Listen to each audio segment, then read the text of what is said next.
नमस्कार, मैं दीपाली गहलोत और आप देख रहे हैं राजनीति राह। इस वक्त की बड़ी खबर ये है कि इजराइल और हमास के बीच में जंग जारी है। जंग जारी के दौरान एक दूसरे के लोगों पे मारकाट किया जा रहा है। इजराइल और फिलिस्तीनी के बीच संघर्ष जारी के बीच इसी बीच फिलिस्तीनी के राष्ट्रपति मोहम्मद अब्बास ने अमेरिका के राष्ट्रपति जो बाइडेन से फोन पर बातचीत की, जिसमें उन्होंने इजराइल से जारी संघर्ष में हस्तक्षेप करने और फिलिस्तीनी पर हो रहे मामलों को बंद करवाने की अपील की। शनिवार को मिली जानकारी के मुताबिक अब्बास ने राष्ट्रपति बाइडेन से कहा कि जब तक इस इलाके में इजराइल कब्जा नहीं हटा देता तब तक यह शांति स्थापित नहीं हो सकती। लेकिन हाँ, मैं ये भी बता दूं कि फिलिस्तीनी से हम कोई संबंध नहीं रखते। हमास के सारे लड़ाके हमारे साथ नहीं हैं। हम फिलिस्तीनी हम खुद कह रहे हैं कि हम हमास के खिलाफ हैं। हमास के आतंकवादियों से हमारा कोई भी लेना देना नहीं है। इस पर हमास बहुत चौंक गया है और बौखला भी गया है कि हमास को एकदम से फिलिस्तीनी अकेला कैसे छोड़ सकते हैं। फिलिस्तीनी के राष्ट्रपति मोहम्मद अब्बास ने बातचीत के दौरान अमेरिका राष्ट्रपति से ये भी कहा कि फिलिस्तीनी के लोग शांति चाहते हैं। ऐसे में वो इस मुद्दे को लेकर इंटरनेशनल मध्यस्थता स्वीकार करने के लिए भी तैयार हैं।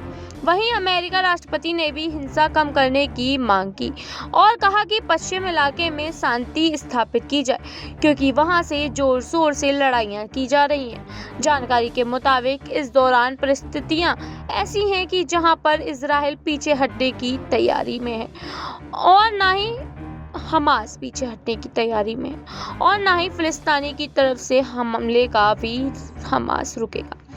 कुछ देशों का ये मानना है कि अगर फिलिस्तीनी पीछे हट जाते हैं तो हमारा फायदा होगा, क्योंकि ये लड़ाई कहीं ना कहीं सभी लोगों को नुकसान पहुंचा रही है।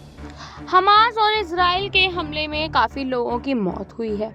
इजराइल के हमले में हमास ने कम से कम पहले ही दिन 1300 लोगों को मतलब कि 1300 नागरिकों की मौत कर दी।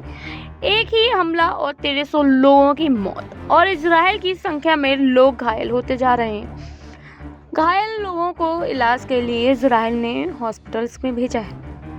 हमले के बाद इजराइल की तरफ से हुई कार्रवाई में 6 कमांडो भी मारे जा चुके हैं। हमास के 6 कमांडो भी मारे जाने के बाद हमास और चिढ़ गया है और ये जंग बढ़ती ही जा रही है।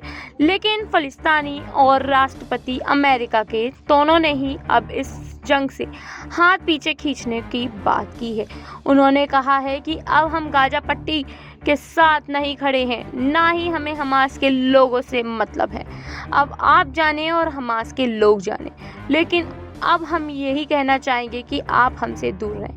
भारत का भी पुराना स्टंट यही रहा है और ये आज भी कायम है। हमास के हमले को भारत आतंकवादी हमला कहने से पहले चुका है, लेकिन उसी वक्त फिलिस्तीनी और वहां के लोगों के साथ खड़े रहने का भी वादा किया है।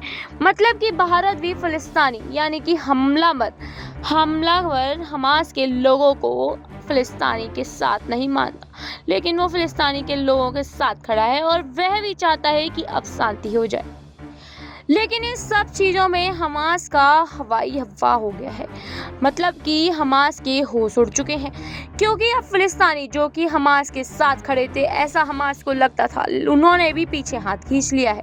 अब इस लड़ाई को, इस जंग को इजराइल के सामने हमास कैसे लड़ेगा, उसने इस जंग को छेड़ तो दिया है।